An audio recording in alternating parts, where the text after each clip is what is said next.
Hi. Welcome to another video of me showing my accountability this year. This time we're going to do a little bit something different than my walking stuff. We're going to actually go through the process of what I do when I make a project. And most of the people that know me have gotten a project from me, but they don't know the background behind how I do a project. And it's a lot more complicated than they might think. I know some do know, but this is from my longest friend. She's having a baby at the end of the month. I'm not done with the baby shower gifts for her. I told her I'm a little slow right now. So we're going to look at the project I'm working on for her, and maybe you guys can guess what it is. So what I've been doing is, for my friend, her mother sent me yarn that her grandmother used. She called her grandmother Monkey, so I'm going to be referring to the yarn as either Monkey's yarn or my yarn. So when I point to it, I'll tell you what the deal is with it. I made her brother a blanket about 2 years ago with the same yarn from Monkey Stash. So what I did was I decided I would take some of the stuff from Monkey Stash and mix it with mine because I didn't have a lot left of Monkey Stash. So what we have right now, I'm making a blanket in something that she absolutely adores and her daughter adores. So for her son, I'm making a mix match of it.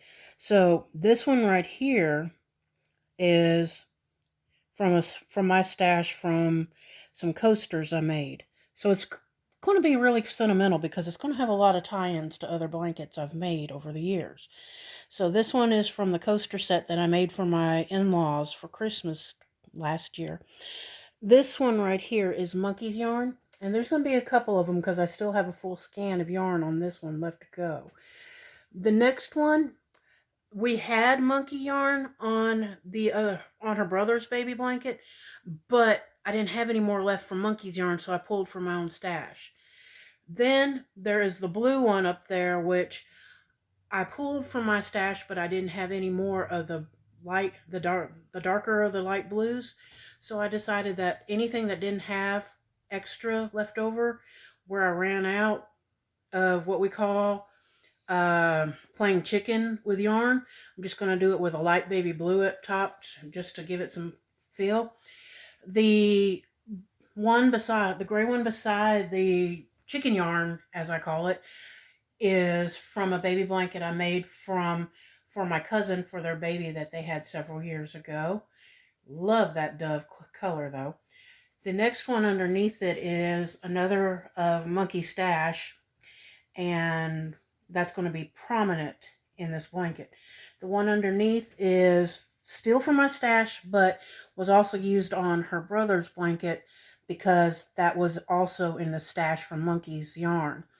Another one from Monkey Stash, then another one to go with the one above. Then I had this tan material that I used for the horns on another friend's baby blanket for dinosaurs. So that's where that one came from, trying to use up that scan of yarn. The next one is another color that is from my personal stash, but there was a lot of it in Monkey's yarn, so I just made one from that. The one next to it is from another blanket I made, again from the dinosaur blanket where I did the horns, but this one is an ombre that is called Spearmint, and it gradually gets lighter as it goes up the area. The one below it is another one that I had left over that my mother gave me, but is a clone to a color that was in Monkey Stash. Then we have another Monkey Stash. Then what we did was I made a baby blanket for a cousin for her second child, and I had a lot of scans left over that were partials where I made different areas, so I just decided to use up those scans. Then another Monkey's yarn, then another one from the baby blanket. This one is from the blanket that I made for my son for his 9th birthday. It's his whole bed. It's a full-size blanket, and this is all that I used on it. It is very psychedelic on his bed, but he loves it, and it's just going to stay that way. Now, this one's personal to me because I can't get this one anymore, but I bought it several years ago, about 2014, and I put it in some blankets to people that are very, very dear to me.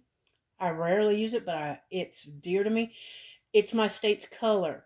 It's Tennessee Vols color, our color of what it looks like on a sunrise and some of the flowers, our state flower. That's the color. Go Vols. We may not win all the time, but we do a lot better than Vandy.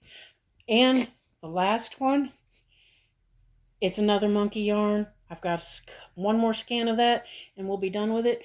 So far from what I'm looking at, I've got 17 squares here. And the total projection for the squares is going to be 42 squares, 21 solid, 21 with mixed colors in them. And it's going to be 4 foot by 4 foot when I'm done. I'm going to put it together with a beautiful gold color that I used on what we call the ugly blanket. And we'll go into the ugly blanket later. That's going to have to be a different video. But I'm going to use that because the first blanket I made for her daughter was what everybody knows as a rainbow baby. So there was a silver and gold lining on that blanket. This one is the gold lining because the baby is going to be another pot of gold at the end of a rainbow. So that's what we have so far. Next week I'll do an update with only the squares that I have made from today until next week's video. Well, that's all we have for this part of the project right now. Please join me on the next video and let's see how far I can get for our next one. Thank you for watching. Yarn is life. Yarn is love. Have a great day.